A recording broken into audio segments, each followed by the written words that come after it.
ایک چیز اور تھوڑی سی اس بارے میں بتائیے گا، سیکیورٹی کے معاملات جو ہیں وہ ایک بڑا سانحہ ہوا جو ڈیرہ اسماعیل خان میں ہم نے دیکھا. آپ اس حوالے سے بھی بہت سارے لوگوں کے سوالات ہیں کہ کہیں ایسا تو نہیں کہ سیکیورٹی کے جو معاملات ہیں وہ انتخابات پر کسی بھی طرح سے اثر انداز ہو؟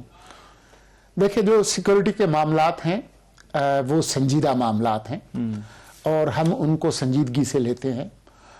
جس طریقے سے ہمارے 23 جوان شہید ہوئے، یہ ایک بہت اندوہناک واقعہ ہے جس کی پوری قوم نے مذمت بھی کی ہے. پاکستان کے خارجہ آفس نے بھی اس پر ایک نوٹس لیا ہے. یہ معاملات سنجیدہ ہیں اور خیبر پختونخوا میں، بلوچستان میں اس طرح کے واقعات ہوئے ہیں، لیکن ہم تو ایک عرصہ دراز سے ان خطرات سے نمٹ رہے ہیں. اگر آپ کو یاد ہو 2008 کے جو انتخابات تھے وہ ملتوی ہوئے اس وجہ سے تھے کہ ایک بہت بڑی لیڈر محترمہ بے نظیر بھٹو جو ہے وہ شہید ہوئی، اور اس وقت جب الیکشن ہوئے تو اس وقت بھی سیکیورٹی کی صورتحال بہت خراب تھی. پھر 2013 کے جو انتخابات ہوئے اس کے اندر بھی اس طرح کے سانحات ہوئے. کئی لیڈرز جو ہے وہ بلور صاحب شہید ہوئے اور بہت سارے شہداء جو ہیں وہ اس عمل میں گئے.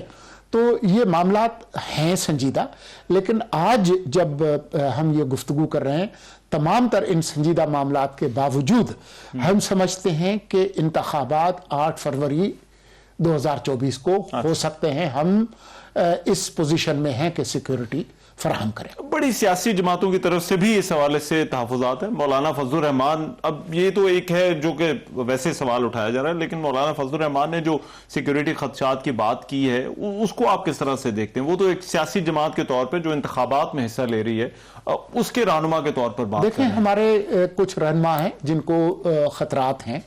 آپ نے دیکھا کہ مولانا فضل الرحمان پر پہلے بھی حملہ ہو چکا ہے.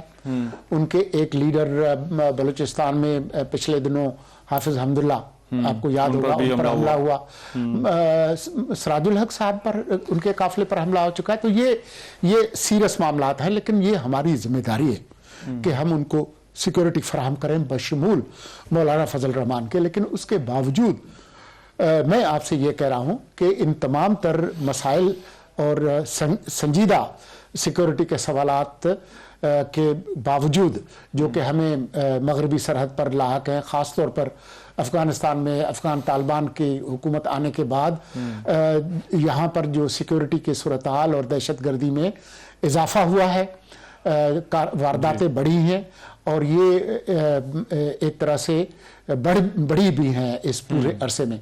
لیکن اس کے باوجود ہماری جو استعداد ہے ریاست کی وہ اتنی کم نہیں ہے. ہم ان سے نمٹیں گے اور انشاءاللہ الیکشن کے دوران جو سیکیورٹی جس کی ضرورت ہے ہم فراہم کریں. آپ نے ابھی افغانستان کی حکومت کا ذکر کیا، ڈیمارش دیا گیا، وہاں سے جو ہے وہ آج جواب بھی آیا ہے. کیا اس معاملے پر بات چیت ان سے ہو رہی ہے؟ کیونکہ ڈیرہ اسماعیل خان والا جو سانحہ ہے جہاں پر ہمارے اتنے فوجی جوانوں کی شہادت ہوئی، یہ بہت بڑا واقعہ ہے.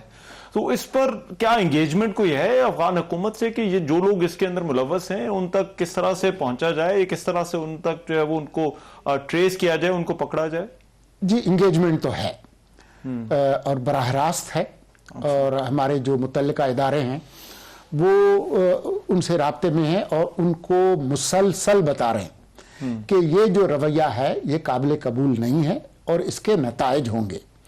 ہم اس کو اس طرح سے قبول نہیں کریں گے جس طریقے سے افغانستان ایک آماج گاہ بنا ہوا ہے مختلف طرح کے دہشت گرد گروہوں کے، جو نہ صرف پاکستان کے خلاف ہیں بلکہ اس پورے خطے کے لیے خطرات ہیں، اور جو پڑوسی ممالک ہیں ان کے لیے بھی، عالمی امن کے لیے بھی. القاعدہ بھی ہے، یہ داعش بھی ہے، بہت سارے گروہ ہیں جو کہ اس خطے کے کئی ممالک کے لیے خطرہ ہیں.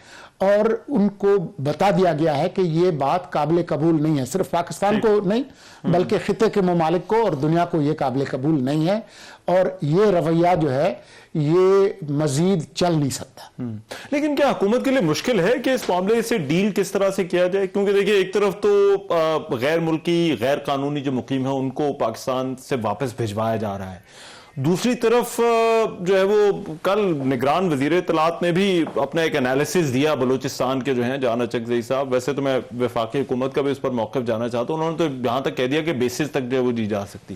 تو کیا ایسی کوئی آپشن آپ کے سامنے ہے جس پر غور ہو رہا ہے کہ اس کو کس طرح سے ان معاملات پر جو ہے وہ جواب دیا جائے؟ ایک ذمہ دار وزیر کے طور پر میں آپ کو بتا سکتا ہوں کہ ہماری کابینہ کے سامنے اس طرح کی کوئی تجویز نہیں ہے امریکہ کو بیسز دینے کے کسی بھی ملک کو، صرف امریکہ کی بات نہیں ہے، کسی بھی ملک کو کوئی اڈے دینے کی نہ کوئی تجویز آئی ہے، نہ ہم اس پر غور کر رہے ہیں، نہ غور کرنے کا ارادہ ہے۔ ٹھیک، تو اس طرح کی کوئی بات نہیں ہے۔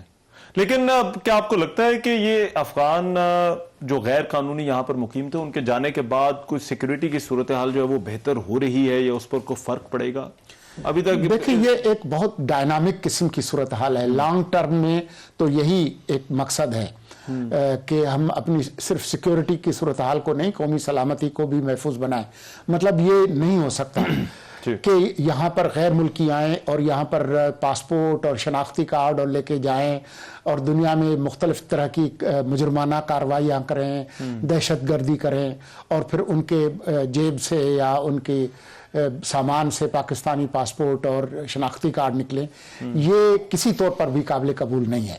یہ ہماری قومی سلامتی کے لیے اچھا نہیں ہے۔ ماضی میں اس طرح کے واقعات ہوئے ہیں لوگوں ملک کے اندر بھی باہر بھی، تو اس پر ہم سنجیدگی سے کام کر رہے ہیں اور مجھے یقین ہے کہ ہم اپنی سلامتی کو مزید مستحکم کریں گے۔ مرتضی سولنگی صاحب بہت شکریہ آپ کے وقت کا۔ نگران وزیر اطلاع مرتضی سولنگی پروگرام میں بات کر رہے تھے۔ ابھی پروگرام میں ایک بریک شامل کرتے ہیں، واپس آتے ہیں، کچھ اور خبروں پر بات ہوگی۔